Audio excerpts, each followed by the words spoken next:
ከ0 እስከ 60 ዓመት ድረስ አንድ መደበኛ ወይም ኖርማል ሰው የሚባል ሰው የሚኖረውን አኗኗር በዚህ ቪዲዮ አሳያችኋለሁ።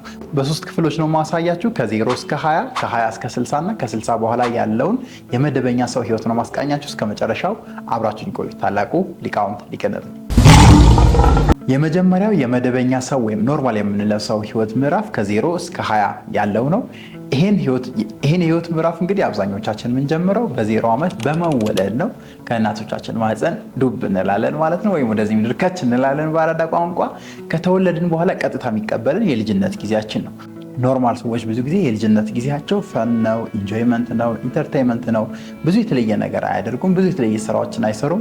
ብዙ የተለየ ስራዎችን አይሰሩም። ይጫወታሉ፣ ይዝናናሉ። ቻይልድሁዳቸው ስፔሻሊ ከ0 እስከ 7 የምንለው ዓመት በእንደዚህ አይነት ሁኔታዎች ነው የሚያልፈው። የሊቆች ግን ይለያል። እሱን በቀጣይ ቪዲዮ ነው የምሰራው።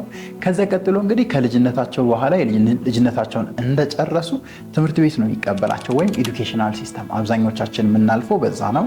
ኬጂ ምናምን ኬጂ 3 ከሚል ክላስ ጀምሮ ኬጂ 2 ኬጂ 1 እያሉ ወደ ትምህርት ገበታ ይሄዳሉ። ኖርማል አቨሬጅ ሰው ስለሆኑ እዛም ጋር የተለየ ነገር አይኖርም። ትምህርት ቤት የሚሰጣቸውን ትምህርት፣ መጽሐፎች ማንበብ፣ አስተማሪ የሚላቸውን ነገር ማድረግ፣ የሚነገራቸውን ነገሮች መስራት ይጀምራሉ። ደን አእምሯቸው ውስጥ ተመሳሳይ የሆነ ፕሮግራሚንግ ኢንስታል ማድረግ ይጀምራል።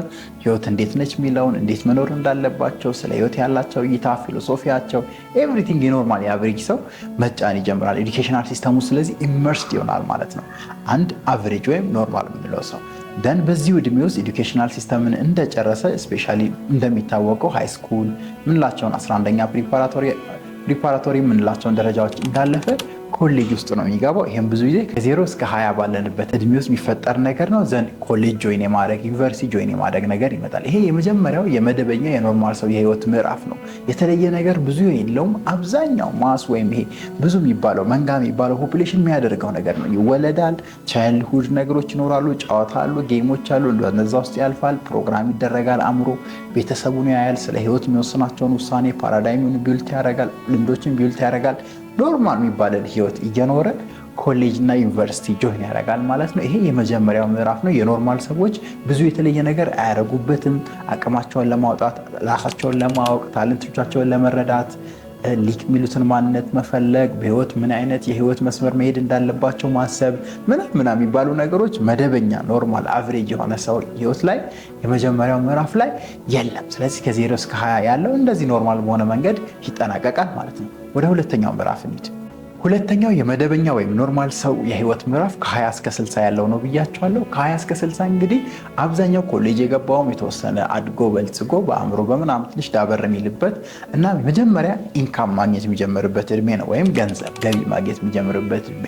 በዚህ እድሜም ኖርማል ወይም አቨሬጅ የሚባል ሰው ገቢውን እንዴት ማኔጅ ማድረግ እንዳለበት አያውቅም። ስለዚህ ስፔንድ ማድረግ፣ ጓደኞቹ ጋር ማውጣት፣ መጠጣት፣ መዝናናት የሚባሉ ነገሮችን ሞር ያዘወትራል ኖርማል የሚባል ሰው ማለት ነው። እዚሁ በ20 እስከ 60 ባለው የሁለተኛው ምዕራፍ ውስጥ አንድ ኖርማል ሰው ብዙ ጊዜ በህይወቱ ምን እንደሚፈልግ ግልጽ አይሆንለትም። ምን እንደሚፈልግ አያውቅም። ጀስት ኖርማል የሚባል ሩቲን ውስጥ ስፔሻሊ ይገባል። በተለይ ኤዱኬሽናል ፕሮግራም ላይ በደንብ ፕሮግራም የተደረገበት መንገድ የሆነ ቦታ ላይ ስታክ እንዲሆን፣ የሆነ ቦታ ላይ እንዲሰራ፣ የሆነ ቦታ ላይ አንድ አይነት ህይወትን እንዲኖር አድርጎ አእምሮን ሴት ያደርጓል። ዘን ፋይናንሻሊ ኢንቴሊጀንስ የላቸውም። ዊች ሚንስ የሚያገኙት ገቢ ያለ ግን በስትክክል ማኔጅ አያደርጉትም። ምናልባት ትንሽም ብትሆን እነሱም ወደፊት ለሚፈልጉት ህይወት እንዲያበቃቸው ያን ገንዘብ አይጠቀሙም። ከዛ ውጭ በህይወታቸው የምር ምን እንደሚፈልጉ፣ ምን አይነት ቦታ መሄድ እንደሚሹ፣ በህይወት ትልቁ ዓላማቸው ምን እንደሆነ፣ የህይወት ጎላቸው፣ ራእያቸው ምን እንደሆነ ኖርማል ወይም አቨሬጅ የሚባሉ ሰዎች ከ20 እስከ 60 ባይዞ ረጅም እድሜ ነው፣ ግን አይወስኑም፣ አያውቁም፣ አይጠይቁም። ኖርማል ወይም አቨሬጅ የሚባሉ ሰዎች ይሄ የሚለያቸው ባህሪ ነው ኖርማሎች። ሌላው በዚሁ በ20 እስከ 60 ባለው እድሜ ውስጥ አብዛኛው ጊዜ የኖርማል ሰው ህይወት ላይ ኒዳቸው በጣም ይጨምራል፣ ዲዛይራቸው በጣም ይጨምራል። ስፔሻሊ ከሚያዩዋቸው ነገሮች፣ አእምሯቸው ውስጥ ፕሮግራም ከተደረጉ ነገሮች አንጻር ብዙ የሚፈልጓቸው ነገሮች፣ ማሳካት የሚፈልጓቸው ነገሮች ይመጣሉ። ነገር ግን ትክክለኛ ጎል ስለሌላቸው፣ ትክክለኛ የህይወት አቅጣጫ ስለሌላቸው፣ ትክክለኛ ድሪም እና ቪዥን ስለሌላቸው እንደባከኑ ብዙ ጊዜ በትክክል ውሳኔም ስለማይወስኑ ቁርጠኛም ስለማይሆኑ በባህሪያቸው ስቲል ኖርማል የሚባለን ህይወት ያሳልፋሉ ማለት ነው ከ20 እስከ 60 ባለው እድሜ ውስጥ።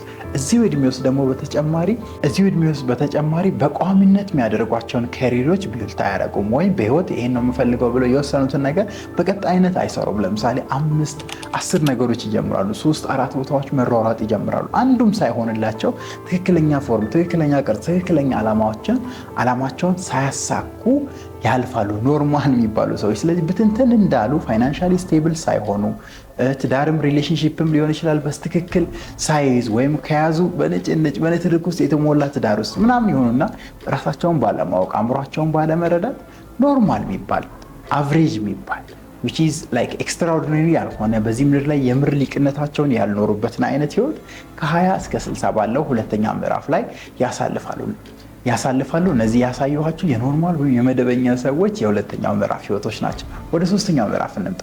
ሶስተኛው ምዕራፍ የኖርማል ወይም የአቨሬጅ ሰው ህይወት የሚጀምረው ከሪታየርመንት ነው፣ ወይም ብዙ ጊዜ በአማርኛ ጡረታ የምንለው የሆነ ፓዝ የመጡት ፓዝ አለ። ከኤምፕሎይመንት ከትምህርት ጀምሮ ከኤዱኬሽን ጀምሮ ዘንድ ዲስትራክት ራሳቸውን እያደረጉ ቆይተዋል። አሁን እድሜያቸው 60 ሆኗል። ከዚህ በኋላ ከስራ መሰናበት ጡረታ የሚባለውን አይነት ህይወት መኖር ይጀምራሉ። እዚህ እድሜ ላይ ነው እንግዲህ ከ60 በኋላ ሶስተኛው ምዕራፍ ላይ ሞስት ኦፍ ዘ ታይም በህይወታቸው ስላመለጣቸው ነገር፣ ስላላሳኩት ነገር፣ ምን አለ ይሄን ባደርግ ኖሮ፣ ለምን ይሄን ነገር ሳላደርግ ቀረው፣ ለምን እንዲህ አይነት ውሳኔዎችን ወሰንኩ፣ ወይኔ ህይወቴን ሙሉ ተሳሳትኩ የሚሉ አይነት ሪግሬቶች ከጸጸትም በላይ ኮምፕሌን ማድረግ በህይወት ባላቸው ፋይናንሻል ኢንስታቢሊቲ ምክንያት ህይወት ጥሩ እንዳልሆነች፣ በህይወት ምንም ነገር እንደማይረባ፣ ዝም ብሎ ህይወትን መኖር እንደሆነ፣ የተሻለ ነገር እንደሌለው፣ ብዙ ነገር ሞክረው እንዳልተሳካላቸው በጣም የማማረር እና ኮምፕሌን የማድረግን ህይወት ከሶስተኛው ምዕራፍ ላይ ኖርማል ወይም አቨሬጅ የሚባሉ ሰዎች ይኖራሉ። ይሄ መለያ ባህሪያቸው። ሌላው ከዚህ ጋር በተያያዘ ደግሞ በተለያዩ ሲቹዌሽኖች መናደድ፣ መበሳጨት፣ ጭንቀት ውስጥ መግባትና ራሳቸውን ለተለያዩ ህመሞች ወደ ማጋለጥ የሚገቡበት ይሄ ሶስተኛው ምዕራፍ ነው። ይሄ ከደም ግፊት ጋር ከስኳር ጋር ምናምን ጋር የተያያዙ ህመሞች በሽታዎች ውስጥ የሚገቡባቸው በብስጭት በንዴትና በተለያዩ ምክንያቶች ይሄ ሶስተኛው ምዕራፍ ነው። በእነዚህ ሶስት ምዕራፎች ውስጥ መደበኛ ወይም ኖርማል የሚባለው ስታተስ የኖርማል ሰው ያልፋል ማለት ነው። ይህን አይነት ላይፍ ወይም ይህን አይነት ሩቲን ውስጥ ላለመግባት ምንድን ነው ማድረግ ያለባችሁ? ሊቅ የሚባለውን ሁለተኛ ምዕራፍ የሊቅ ህይወት የሚባለውን ሁለተኛ ምዕራፍ በቀጣይ ቪዲዮ ይዤ እመለሳለሁ። ታላቁ ሊቃውንት ሊቅነት ነበርኩኝ። ቴንክ ዩ